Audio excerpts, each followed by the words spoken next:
Bismillahirrahmanirrahim.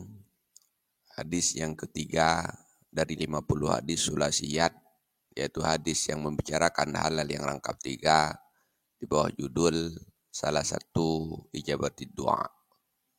Salah satu cara dari tiga cara Allah menerima doa seorang hamba. Dalam sebuah hadis yang diriwayatkan dari Abi Sa'id Al-Khudri radhiyallahu an, beliau berkata, qala Rasulullah sallallahu alaihi wasallam, telah bersabdalah Rasulullah sallallahu alaihi wasallam, ma min muslimin yad'ullaha bida'watin laisa fiha ismun wala qati'atu rahmin.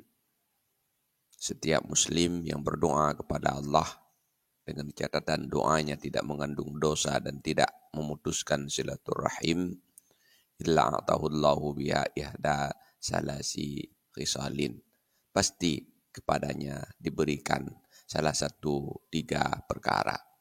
Imma ayyu'ajjala lahu da'awatuhu, yang pertama mungkin saja Allah menyegerakan memberi apa yang ia minta.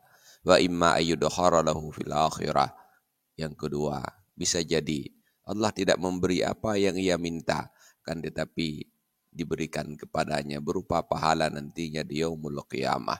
Wa imma ayusrafa anhu minasu'i misliha, kemungkinan yang ketiga Allah menghilangkan daripadanya keburukan seumpama doa tersebut. Wallahu a'lam bishawab.